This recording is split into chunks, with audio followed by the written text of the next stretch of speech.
what happens, or what if the denominator has a bigger exponent? So look at this function. We have 2x minus 1, a linear function on top, and then x squared plus x minus 6 on the bottom. So the 2x is raised to the first power, and then the highest degree in the denominator is a 2.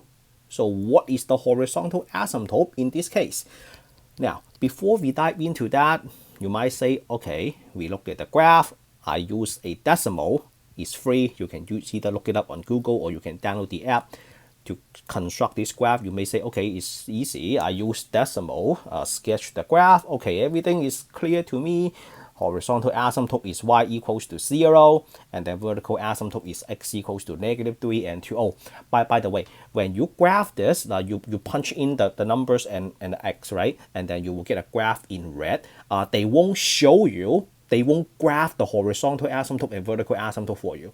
You have to do the math and then punch in. So after you finish all the limits and all the algebra and stuff, you have to input y equals to 0, x equals to -3, and x equals to 2. By default, they will just give you a solid line. If you hit the gear icon, you can change the dashed line to a dotted line, or you can change the solid line to a dotted line or a dashed line. So there is an option. Okay, now back to our business.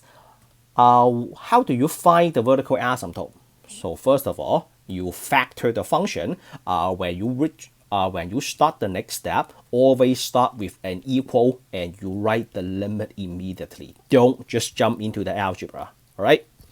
Okay, we factor the denominator and then nothing can be cancelled. So that's why, look at the denominator, x equals to -3 and x equals to 2. They give you a 0 in the denominator. So that's why we say that when x is equals to 3, at -3 and x equals to 2, they are non-removable discontinuity. So non-removable discontinuity. So what is that means? That means they are vertical asymptote.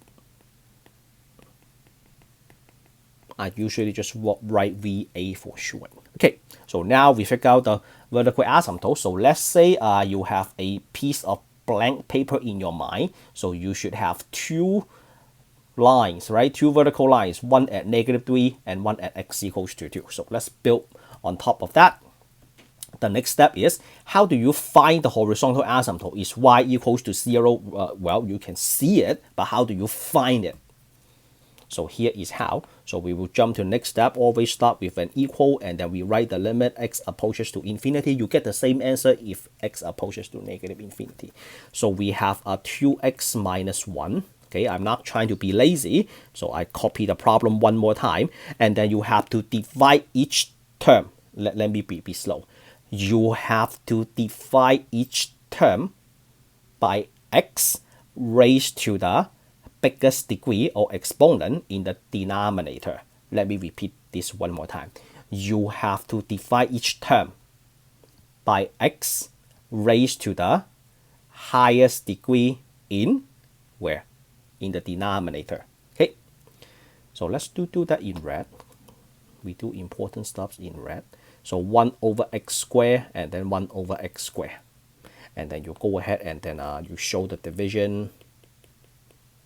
So you have a 2x divided by x squared, 1 divided by x squared, and then everything else divided by x squared.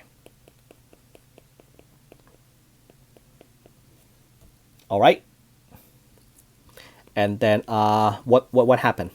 So this one we have limit as x approaches to infinity, 2 divided by x, 1 divided by x squared, and then the most important number that I need is 1 plus 1 divided by x minus 6 divided by x squared. As x approaches to infinity, all the little number divided by infinity, they are all 0.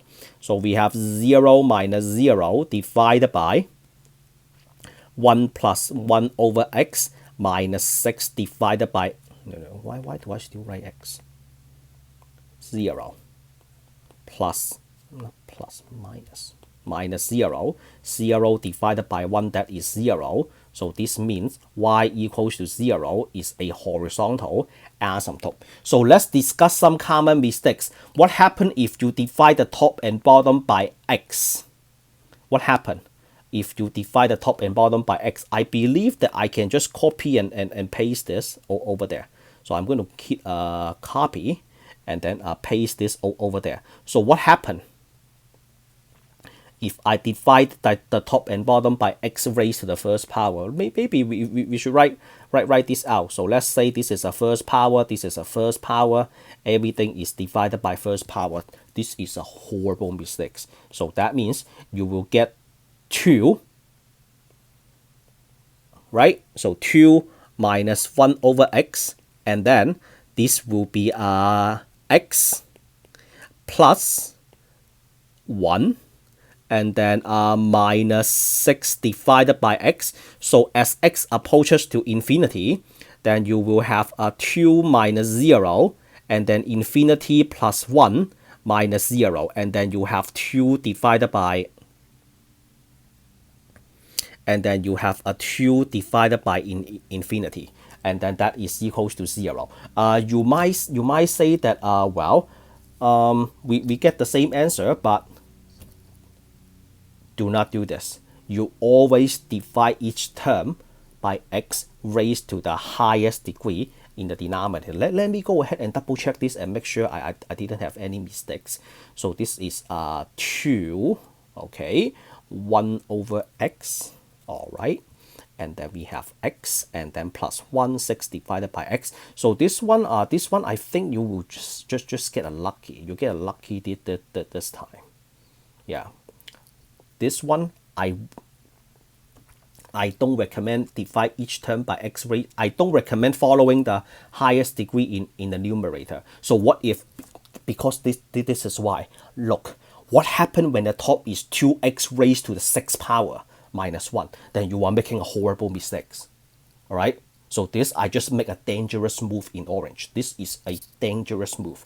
Look, change the problem to yourself. What happened when you have 2x raised to the 6th power or the 7th power in the numerator? If you still follow the 7th power, you make a big mistake. All right?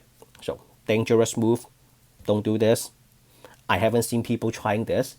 Don't be the first person. I say this all the time. Okay, now, we just take care of the horizontal asymptote. So what about vertical asymptote? So how do you know? So let's say when x approaches to -3 from either side, how do you, the left side is going down, the right side is going up? So here is y. So let me change that to green. So I'm going to study the -3. So we have a -2 on this side, we have a -4 on this side.